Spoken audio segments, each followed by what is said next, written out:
सुप्रभात बच्चों, मैं Vivekanand Chaturvedi, education for skill online YouTube channel MBM school की तरफ से आपका स्वागत करते हैं। जैसा कि कक्षा 11वीं का रसायन विज्ञान हम लोग अध्ययन कर रहे थे और इसमें हम लोग दूसरे अध्याय की चर्चा कर रहे हैं।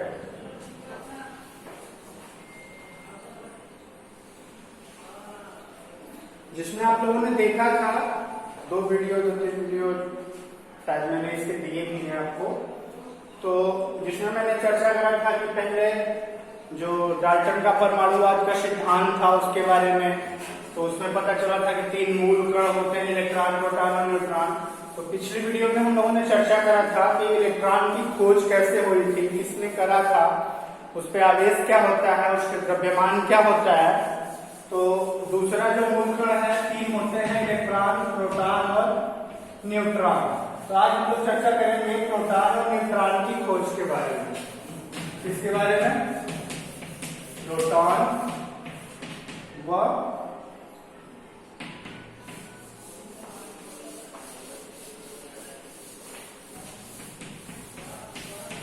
न्यूट्रॉन की खोज।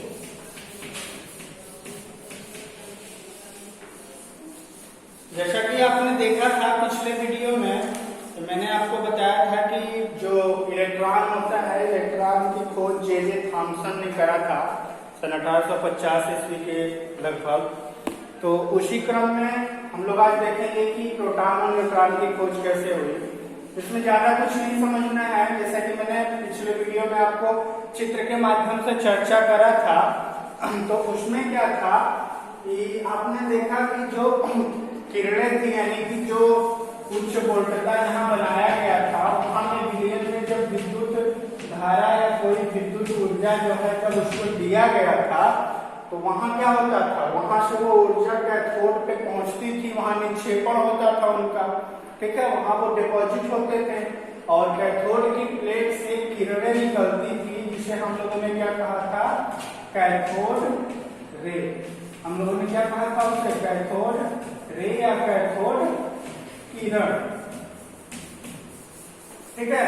और वो जो उनका कण निकला था वो ऋणात्मक आवेश के कण की भांति व्यवहार कर रहा था, जिसे हम लोगों ने मूल कण का नाम दिया था क्या, इलेक्ट्रॉन। उसके बाद जब वो कण एनोड की प्लेट पे पहुंचा था, तो मैंने आपको बताया कि एनोड की प्लेट जो बनी थी उसमें छिद्र किए गए थे। ये पूरे प्लेट हो गई, इसमें ये छोटे छोटे ऐसे छिद्र किए गए थे। तो इस छिद्र की वजह से किरणें क्या होती हैं, परावर्तित हो जाती है, जिसकी वजह से हमें रिफ्लेक्शन लाइट भी दिखी थी, जिसे हम लोगों ने क्या कहा था, प्रतिदीप्त लेख। क्या कहा था, प्रतिदीप्त लेख। तो वो जो किरणें जो है परावर्तित हो जाती थी, यानी कि उनका मूवमेंट क्या था, पॉजिटिव टू नेगेटिव। क्या था उनका मूवमेंट, यानी कि वो एनोड की तरफ से कहां पर विसर्जित होती थी, कैथोड की तरफ। किधर, पॉजिटिव टू नेगेटिव। अब जैसे इनके बिहेवियर की हम बात करें, और इसे जो है जो एक छोटा सा प्रयोग था उसी को आगे बढ़ाया था जे थॉमसन के प्रयोग को। और जैसा कि मैंने बताया 1919 के लगभग इसकी चर्चा की गई। तो 1919 के लगभग इसकी चर्चा हुई थी और इसे हमने बताया था किसने, रदरफोर्ड। किसने, यानी कि रदरफोर्ड ने 1919 में जे थॉमसन के प्रयोग को पुनः दोहराया था।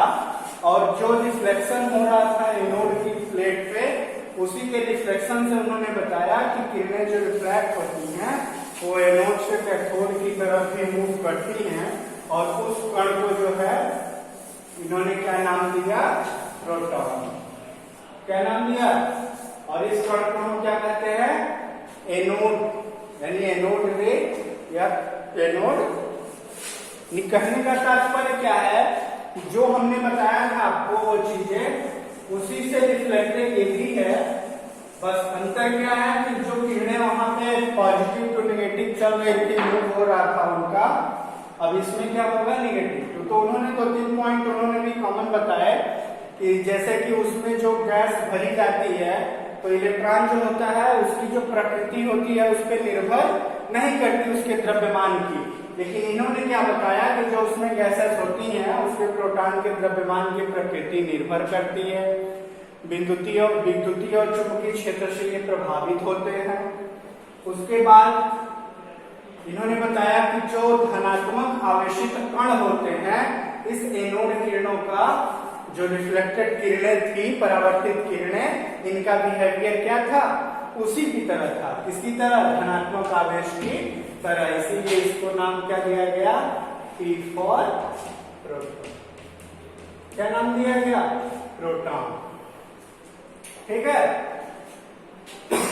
उसके बाद फिर क्या हुआ, दो हो गए इलेक्ट्रॉन और प्रोटॉन, अब बचा आपका न्यूट्रॉन।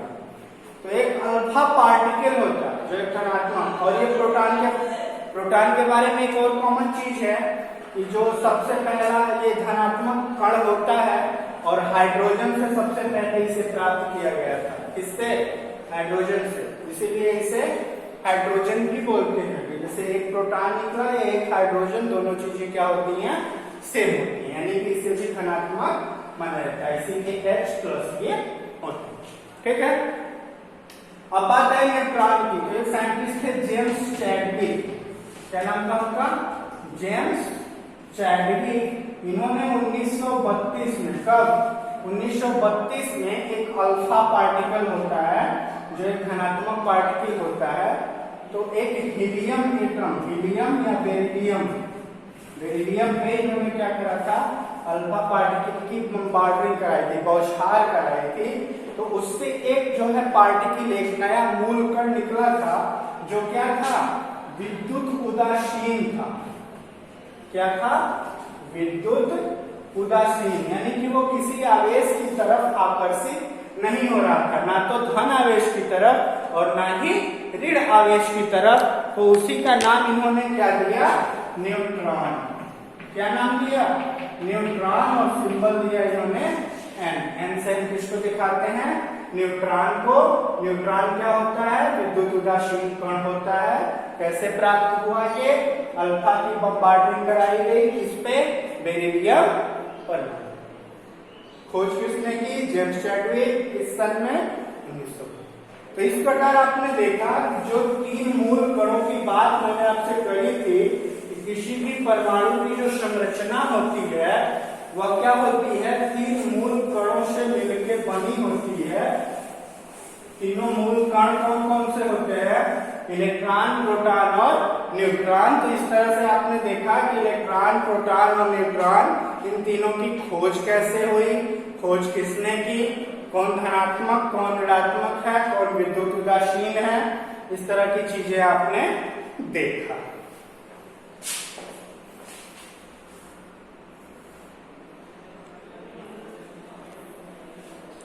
आइए अब हम चर्चा कर लेते हैं एक सारणी के माध्यम से, एक तालिका के माध्यम से इनके गुणों की। तो जैसे मूल कणों की जो मैंने बात करी, यहां मैं लिख देता हूं, मूल कण कौन कौन से, इलेक्ट्रॉन, प्रोटॉन और न्यूट्रॉन। इनका जो सिंबल होता है, क्या होता है, symbol, E for electron, P for proton और N फॉर इनका हो गया सिंबल। इसे हम प्रदर्शित करें। ठीक है, ये हो गया वैसे तालिका से। आप अगर हम इनके प्रकृति की बात करें, इसकी प्रकृति की, ये होते हैं धनात्मक, इलेक्ट्रॉन, प्रोटॉन धनात्मक और ये विद्युत उदासीन।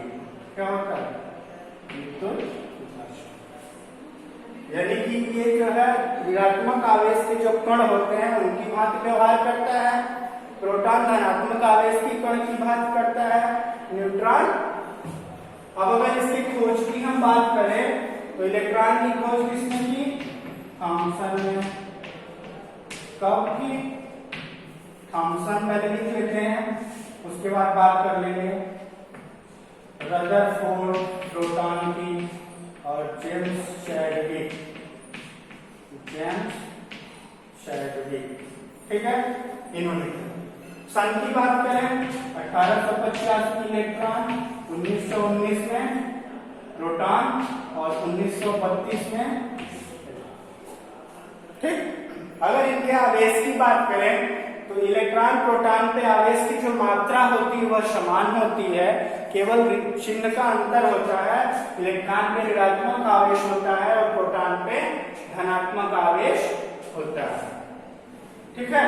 तो इलेक्ट्रॉन पे आवेश क्या हो जाएगा, माइनस का 1.6 इंटू 10⁻⁻19 कूलम और इतना ही प्लस हो जाएगा किस पे, प्रोटॉन पे और न्यूट्रॉन पे 0, ठीक है। अब अगर इनके द्रव्यमान की हम बात करें, इधर बचा नहीं है जगह, मैं यहाँ लिख दे रहा हूँ, आप देख सकते हैं।